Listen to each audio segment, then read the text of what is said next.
24. LZ Hawk. Expecting a hostile greeting to include everything from tear gas to artillery, Battalion Landing Team 13 commenced its hello insert as of 10:25, July 3, 1967, aboard the Sea Horses of HMM 362, and 4 Sea Knights from HMM 164, from the flight decks of SLF Alpha at the mouth of the Qua Viet River. Their destination was an area near the trace designated as Landing Zone Hawk. The helicopters, making round-robin trips, were to land Alpha, Captain Jordan, and Bravo, Captain Landis, in close proximity, then bring in the Alpha Command Group, Lieutenant Colonel Wickwire, Major Goodale, Major Ossenfort, et al., as well as Charlie, Captain Rechek, and Delta, Captain Aldous, a bit to their south. The latter elements would advance to link up with their forward companies, and a quick march across the trace would put them on line with 39. Route 561, running north-south, would then be the dividing line, 39 on the left and BLT-13 on the right, as they used the remainder of the day to sweep for 19's MIAs. Events, however, were not shaped exactly by these plans. BLT-13 inserted its companies alphabetically into the short, green grass of LZ Hawk, so that by accompanying the third wave, Lieutenant Colonel Wickwire landed with Rechek's Charlie Company. Wickwire, however, could make no correlation between his map and the terrain around him, so grabbing Rechek and a radioman or two, he started north up Route 561 while the rest of the battalion, which would complete its landing at 1400, organized in LZ Hawk. Wickwire's risky little recon had not gone far when Marines emerged from the brush west of the dirt road. These men, who identified themselves as being with a 2-9 platoon dug in as part of their battalion's road security network, pinpointed their location on Wickwire's map. It turned out that BLT-13 had been unloaded not just below the trace, but in the heart of Leatherneck Square. They were southeast of Con Tien and, almost 3 kilometers turned around to return to the accidental LA Hawk and prepare their companies for a long, hot, hard march up Route 561.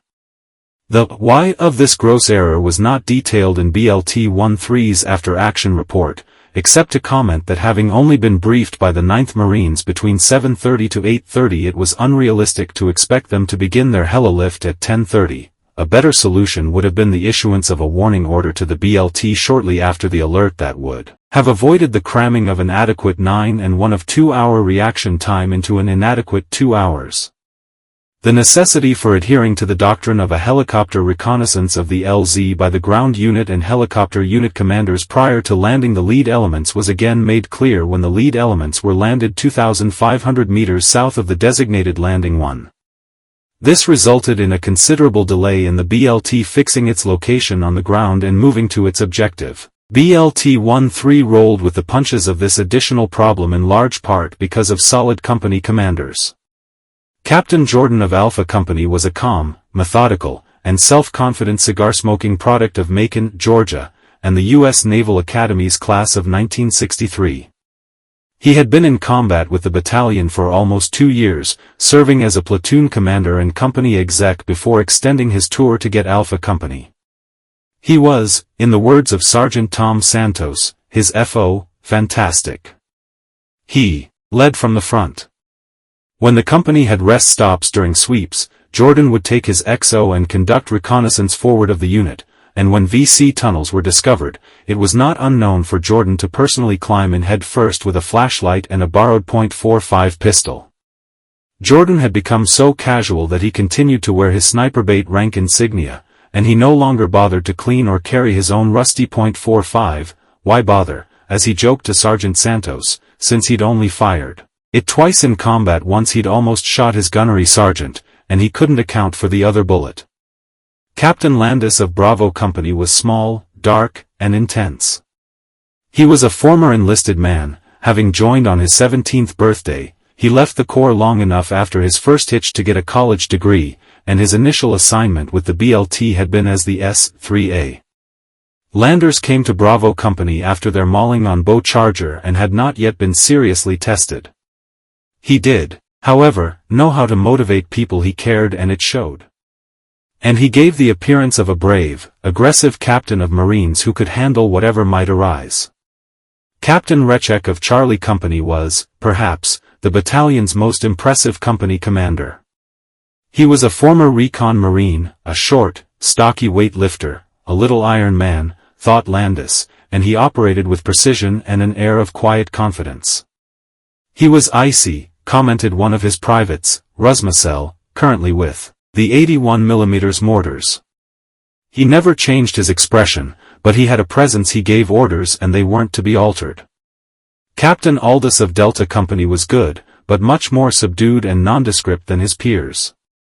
All in all, a good team, although Delta Company did lose a man on LZ Hawk when a malingerer pounded his kneecap with the butt end of a bayonet, the kind to cause Sergeant Bouchard of Alpha 2, a career Marine, to comment that every one of us were just at times almost overcome with fear, but they all seemed to be able to tuck their guts in and do the job and whatever it took. It was a terrific battalion. They were tough, field-wise, and the leadership was excellent. Morale was extremely high, and I would not have enjoyed being the enemy running into the 1st Battalion, 3D Marines. Battalion Landing Team 1-3 marched north from LZ Hawk on Route 561 in a flank-protected double column with Alpha, Jordan, and Bravo, Landis, in the lead, the Alpha Command Group, Wickwire behind them, and Charlie, Rechek, and Delta, Aldous, to the rear. As BLT 1-3 was thus stretched out like an accordion, Major Woodring, CO. 39, passed the word to his company commanders that reinforcements would not be arriving in time to proceed toward the marketplace. Instead, they were to conduct limited reconnaissance patrols forward of their lines, while air and arty alternated in the marketplace for a total of 12 hours in preparation for what had been rescheduled as tomorrow's body recovery sweep. PFC Taylor of the 2D platoon of Charlie Company BLT 1-3 did not, if the truth be known, feel a part of the Marines in column with him.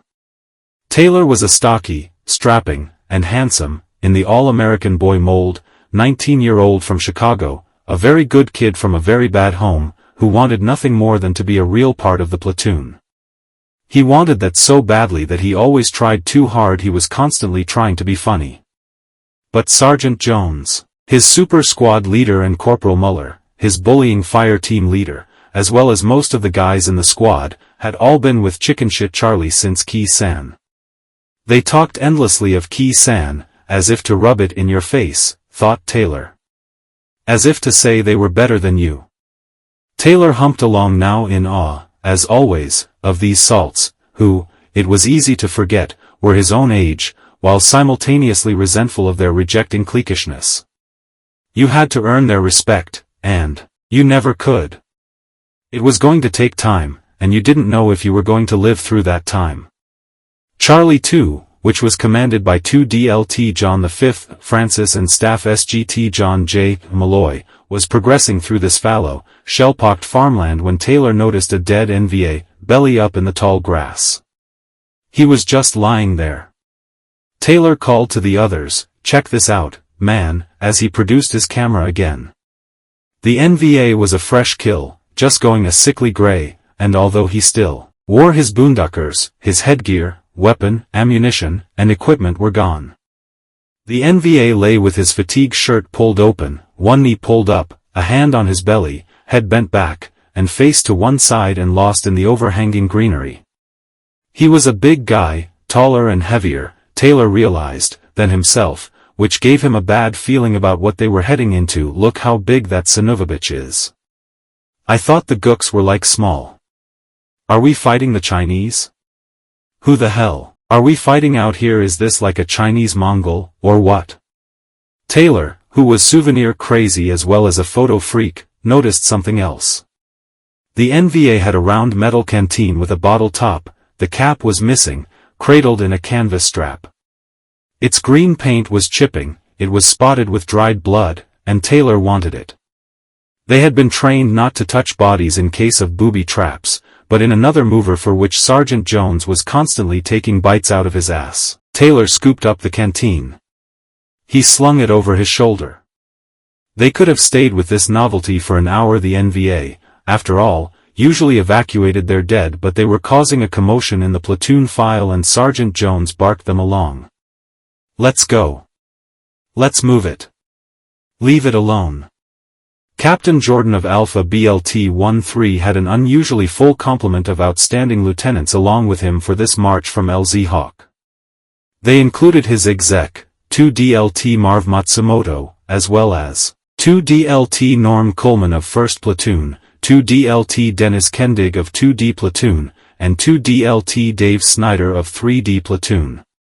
On their way to the trace, they were aware of naval gunfire coming in from the east. Its flat trajectory was easy to distinguish, and as they closed the gap, they began taking some of the long rounds from the NVA artillery currently peppering 3-9.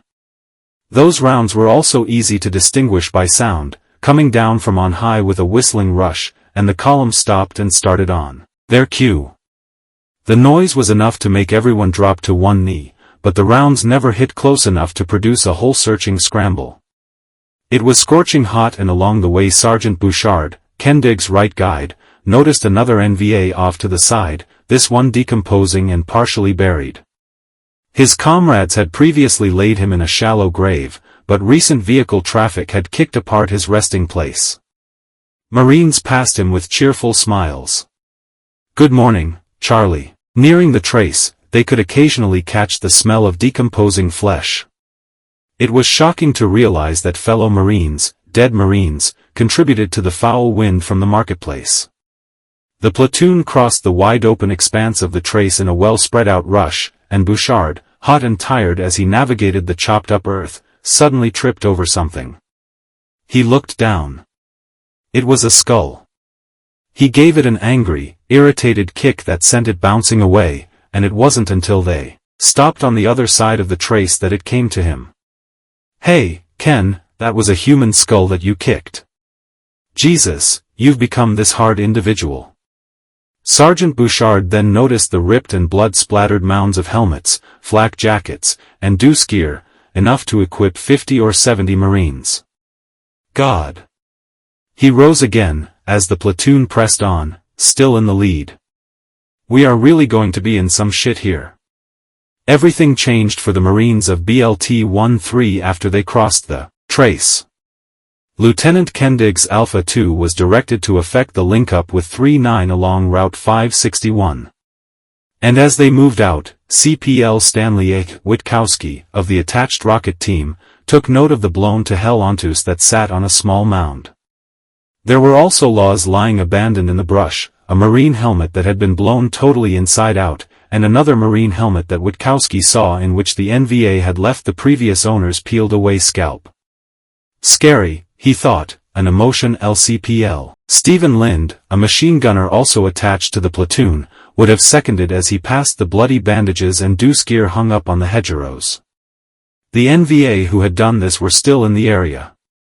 Only moments before, just before crossing the trace, an older officer with a Thompson had told Lind to keep the bipod on his M60 folded in to avoid becoming a more desirable target to an NVA marksman. Lieutenant Kendig's platoon took some fire as they advanced, though the situation was so confused that Kendig wasn't sure the fire was not from 3-9. Perhaps not, but it was definitely the NVA who pumped over 3 dozen mortar rounds and rockets into Alpha Company's advance, and who worked a more general, all-purpose barrage along BLT-13's developing line. A few rounds here, a few rounds there, but no casualties, and after effecting the link-up with 3-9 officially at 1935, BLT-13 had as of 1945 reached its night positions. What was not blown up was actually quite beautiful with its lush green fields, fences, trails, hedgerows, and banana trees. But there was an eerie feel in the hot, still half-light of twilight. "I know there's something bad in there," thought CPL Adolphus Stewart, an S-2 scout. "A haunted place. A devastated place, mostly. It's so torn up and destroyed, it's like a black and white movie," thought Lance Corporal Kalwara of the machine gun team with Charlie 2. "Everything's gray. It's just broken limbs and tree spars, splintered and smashed, and the green has just kind of gone out of it." There was no hope of concealment on a large scale, but there were plenty of things to get down in or behind. As Charlie 2, for example, got into position amid the organic rubble, Corporal Williams, a tall, thin, and very nervous short-timer, remarked with great weight, "This is the DMZ." One of the corporal's squad members, PFC John Steiner, knew exactly what he meant. "We are in as deep can be." It reminded Steiner of all quiet on the Western Front, where in the distance you can hear the guns all the time. It was like, he thought, they were really in the war. PFC Taylor's adrenaline was racing, and he became even more uptight as he set up for the night. When he went into his pack, which he'd left above ground while he dropped into an agricultural trench during the brief mortaring, he discovered that it had been peppered with shrapnel. The metal fragments had torn through his C rations and extra socks. To get his mind off all this, Taylor scouted up a nice heavy stick with which he intended to fashion a plug of sorts for his souvenir NVA canteen so that he could use it. He sat down and started whittling with his K-bar, but the knife was dull and he was reduced to whacking away at the stick.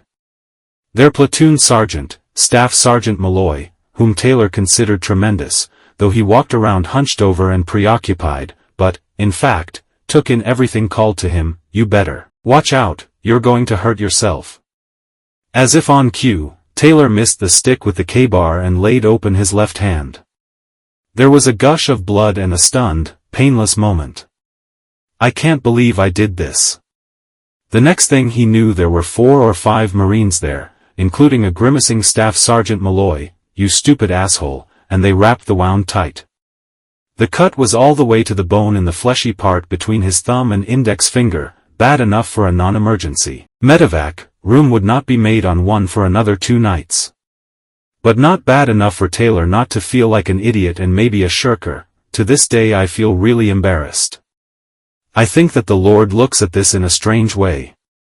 I didn't know what was going to happen the next day. I was scared and maybe deep down in my psyche it was done on purpose. But maybe this is the way that God wanted me to stay alive, and that's why I was medevaced." At 20:45, Bravo Company was in the process of digging in and setting up when NVA were spotted in their interior lines. In moments, 1 NVA was wounded, 1 NVA was killed, and 1 NVA was captured. As he was a highly prized piece of intelligence, he was helicoptered out for interrogation. Officially, this NVA was the operation's second and last prisoner, although Alpha Company did round up another NVA this evening. Perhaps this man was not credited in the official accounts because, although he had the youth and physique of an NVA regular, he was wearing civilian clothes when captured. He was just bopping along a trail, the Marines joked, and his only gear was a walking stick and a pair of Ho Chi Minh sandals. As a patrol escorted the NVA back, he was relieved of the sandals, noted Lance Corporal Lind, by a souvenir-hungry grunt. With narrow, sunken, north-south Route 561 as the dividing line between 3-9 Woodring and BLT-13 Wickwire, both battalions battened down for the evening on an east-west axis. K-39 Giles was on the extreme western flank, followed west to east by L-39 Shirley and I-39 Coyle, while the 39 CP was in a trench some 100 meters behind the main line. With A-19 Slater and C-19 Hutchinson in reserve on the west and east respectively. The line continued directly across Route 561 with, west to east, or left to right, a Jordan and B. Landis on line facing north, and C. Rechek, BLT-13 facing a bit north, but Bostley east on the far flank. While advancing the several hundred meters north from the trace, Landis of Bravo Company, who felt very good about being tucked in between pros like Jordan and Rechek, had been able to tie in with Alpha but not with Charlie on the right. A gap of some 200 meters existed between the two companies, so both turned their flanks to face that hole and the 13 CP had to deploy additional security, as did D. Aldous, in reserve near the trace. Meanwhile, from 2320 to 0300, an emergency helicopter resupply was conducted along the trace for the rush to shore BLT as the NVA fired an occasional artillery or mortar round. NVA scouts also probed along this new Marine line, although they fired not a round.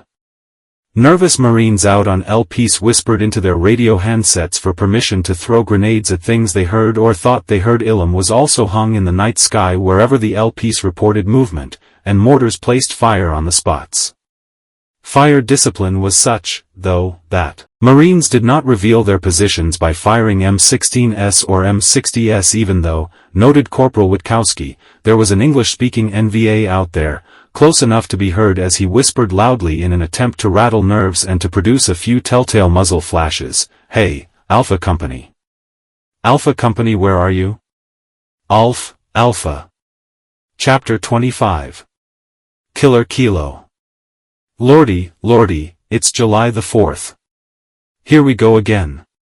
Hot dog. Hot time in the old town tonight. Bet we make a big contact." So predicted Gunnery Sergeant Hatfield, Company Gunnery Sergeant, to Captain Giles, Company Commander, as Kilo Company, 3D Battalion, 9th Marines, saddled up on Hill 109, the western anchor of the 2-battalion front. "I'm sure we're going to have an exciting day of fireworks." "Fuck you, Hatfield, we don't need that." The guiding philosophy of Captain Giles was that he was there to survive so that he could lead, rather than die needlessly as a special target in the gun sights of an NVA sniper. To that end, he tried to look like just another Marine. Before the key Sandhill fights, he had carried an image-enhancing shotgun, but now he had an M16 like everyone else. He wore his binoculars inside his flak jacket and a grunt-style sweat towel around his neck. He did not wear rank insignia, and he pulled his map from the baggy thigh pocket of his jungle utilities only when behind cover. Giles had been the skipper of Kilo Company for more than 11 months and was profoundly weary, although still confident and ever professional. In fact, even on Hill 109 this morning, his Marines shaved. Where water was scarce, this was achieved by pouring a half cup into an empty C-Rations peach can, then dipping in a washcloth and wiping your face as clean as possible. After lathering and scraping, you poured a little water off to rinse your razor, then produced the washcloth again to clean face and hands. Last but not least, your perpetual plastic spoon was rinsed and wiped, so that each morning, each man had had a bath and a shave, and had done his dishes. Captain Giles insisted on this ritual to remind his grunts that they were still human. That little bit of decency and respect for self made you stand a little taller and prouder. Everybody seemed to care about everybody else in Kilo Company. There was a lot of love and comradeship and mutual respect, Giles thought, and the fact that many of their Marines were actually draftees enhanced performance as far as Giles was concerned. The draftees struck him as a little smarter, a little more rebellious, and higher-spirited, more independent thinking, which was outstanding when applied to the team effort. When it was not, Giles had no time for the paperwork and record-damaging formalities of office hours or a court-martial. Everything was handled on the spot. Like during their last trip to the DMZ, Operation Cimarron, when Giles called in his ammunition NCO. "How many rounds of Willie Peter for the 60 Mike mortars do we have?" "Sir, I don't know. I forgot to count before we left." "Damn it, we need to know exactly how many we have. I really screwed up, I'm really sorry."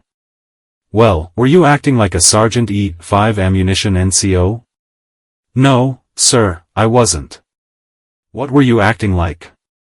"I was acting more like a PFC." "Fine, give me your E5 stripes."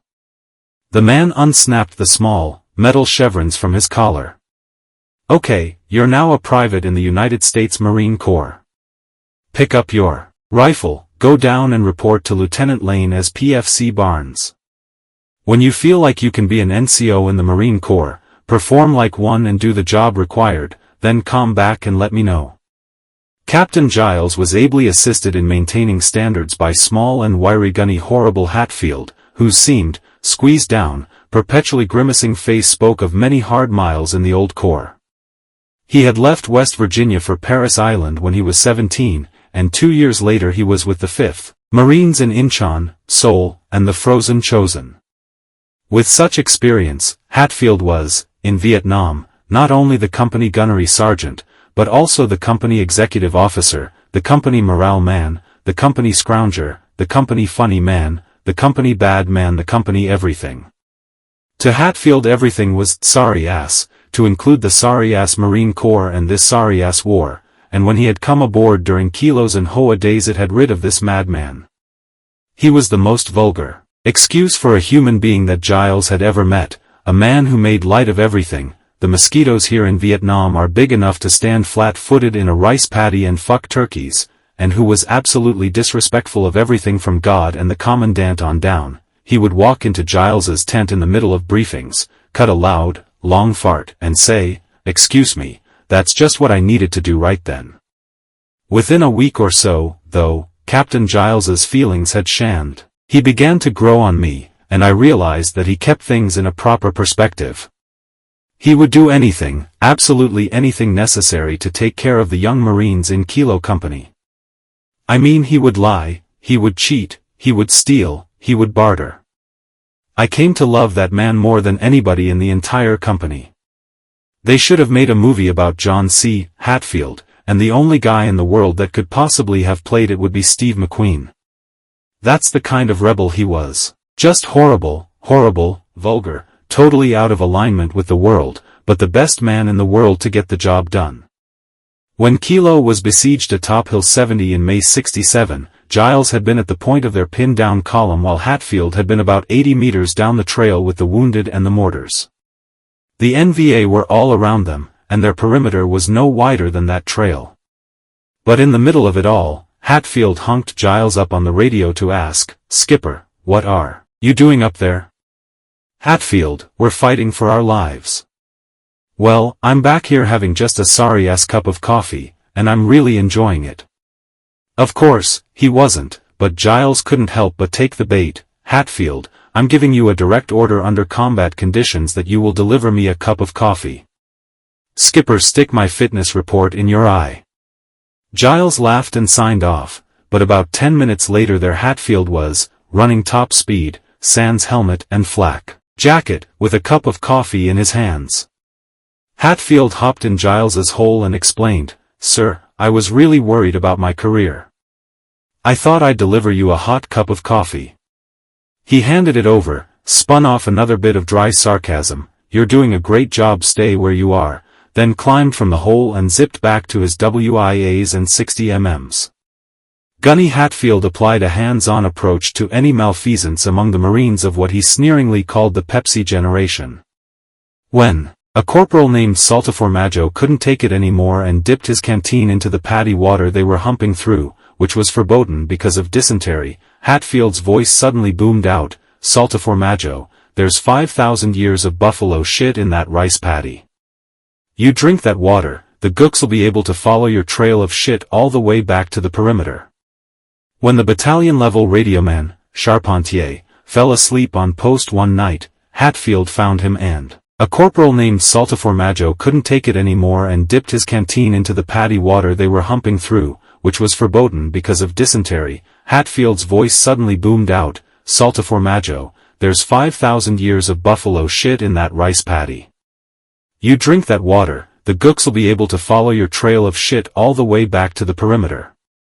When the battalion-level radioman, Charpentier, fell asleep on post one night, Hatfield found him and they apologized for not being alert. I asked them how many grenades they had. They said they had 4 grenades apiece, and I said, "Great, you got your radio?" They said, "Yes, sir," and I said, "Fine, we'll see how awake you stay tonight." And Hatfield then walked off with their rifles. By the time of Hill 109 and Operation Buffalo, the feeling had developed that, as goeth Giles and Hatfield, so goeth Kilo Company. They had been with the company forever, and as far as the grunts were concerned, as long as those two were alive and well, the company was going to do okay. Likewise, Giles had the belief that as long as Hatfield was alive and well, he was going to survive. Hatfield had the same belief in reverse.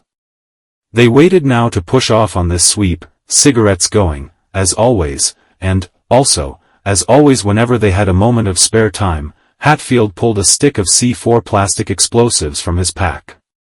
He took a pinch of it, laid it on the ground, lit it with a lighter, and within seconds heated up some C-ration coffee. "Hey, Skipper, you want a sorry-ass cup of coffee?" "Yup." "Well, give me your sorry-ass cup." Back in their tent at Dong Ha, Giles had a fine pewter mug, an R&R gift from Hatfield, on which was engraved Sorry Ass Cup / for a Sorry Ass Skipper from an outstanding gunny. In the field, though, Giles's cup was an old C-ration can with a wire handle, which Hatfield presently handed back to him brimming with hot, bitter, black liquid. "Here you go, you sorry ass skipper. Sorry ass war. Sorry ass Marine Corps." In radio communications with one another, Major Woodring, CO. 39, and Lieutenant Colonel Wickwire, CO. BLT-13, jumped off in the attack to the north at 0700, Tuesday, July 4, 1967. They advanced with a 6-company front, extending from west to east with K. Giles, L. Shirley, and I-39 coming under fire from the north. "Well, we've got work to do," thought Captain Giles. At the time, Kilo Company was approximately 600 meters due north of Hill 109 and some 200 meters beyond the trail that ran from west to east into Route 561. They had been advancing in the standard formation of 2 up and 1 back with 2 DLT Jerry Lane and 2 DLT Clinton H. Andy Anderson in command of the lead platoons. Captain Giles's headquarters group followed in the seam between the lead platoons with a 2-tank section from C Company, 3D Tank Battalion, while Gunny Hatfield, meanwhile, moved with the 60mm mortar section to the rear. They were crossing flat, nakedly open, and multicratered farmland where the trees had been shorn of most of their limbs and denuded of most of their leaves. It was parched hedgerow country, desolate, Giles thought, and it was in this cover that the NVA had deployed. They were, probably, it was hard to tell, dug in among the bramble of an east-west hedgerow, pouring a hideously loud barrage of AK-47s and RPGs into the dirt-eating, pinned-down Marines of Lieutenant Lane's and Anderson's platoons. It was impossible to tell, for the NVA were impossible to see, whether it was a platoon's worth or a company's worth, as was officially estimated. Giles, in radio contact with Lane, who was reporting casualties, instructed the tank lieutenant to follow him with his M48s, then continued forward to make physical contact with either Lane or Anderson. Radiomen Charpentier and Williams remained steadfastly at Giles's side despite the automatic weapons' fire, long bursts from the fight ahead, beginning to slash the air around them. In fact, they mimicked his every move, sensing in the longevity of his command a specialness that would also keep them alive. If Giles squatted, stood, knelt, ran, or walked, they did likewise, and if he strode into the middle of an open field, they followed without hesitation. It would not have reassured Charpentier and Williams, as they moved to the point of contact, to know that Giles's 11 months in command had so drained and calloused him that he no longer even felt a surge of healthy fear at the high, distinct, bone-chilling crack of the AK-47 automatic rifle. He moved forward with absolute fatalism. Giles, Charpentier, and Williams finally spotted a young Marine lying behind a hedgerow. They ran to and dived down beside him. Giles got his attention. "Excuse me, Marine, where's your platoon leader?" "I don't know, sir." "That's not too good." "Where's your squad leader?" "I have no idea, sir." "Well, what the hell are you doing out here?" "I don't know, sir. I'm pinned down." "Oh shit." To the north, across 80 meters or so of dirt, Giles could see the muzzle flashes of AK-47s and the dusty back blasts of RPGs along the brushy base of the next hedgerow. It was an old game. The NVA were dug in and camouflaged, and they let the Marines, unaware of their presence, advance so closely that their foe, once ambushed, would be unable to employ supporting arms without risking friendly fire casualties. As always, the NVA had selected the time and place of the fight, and Giles knew that as soon as the Marines had extracted themselves so as to allow the use of supporting arms, the NVA would withdraw, leaving empty spider holes and hedgerows to take the technological beating. Giles and radio men moved back about 40 meters, joining other Marines they had seen in the hedge there. It was then that a platoon radioman came up on the net to report that Kilo 3 Actual's Akia. Kilo 3 Actual was Andy Anderson, who had joined them after Key San. Listening now to how Lieutenant Anderson had been shot in the head during the initial moments of the ambush, Giles's simple thought was, well, he's gone. He had completely shut down about death. He was committed to the team called Kilo Company, but he kept an emotional distance regarding individuals because of the heavy casualties. After Key San and Hill 70, Giles no longer even referred to his NCOs by their last names, but only as. Anderson had always had more faith in the Lord than in cover and concealment. During that night on Hill 70, Anderson had moved around their perimeter without caution, silhouetting himself on the crest, and when Giles had called to him, "Andy, get your ass off the ridge line," Anderson had answered, "Ah, Skipper, it's okay. God's going to protect me." The next word, via radio, to Giles was the Whitey, their point man this morning, was also a Kia. Whitey had been something of a company mascot, a short, little guy with snow-white hair and oversized, baggy-assed utilities and boots. Another damn shame, as were the additional Kias then reported. Looking to his rear through a small opening in the hedgerow, Giles saw his artillery lieutenant kneeling against a small tree directly in front of one of their tanks. He waved at the FO to come forward and turned him.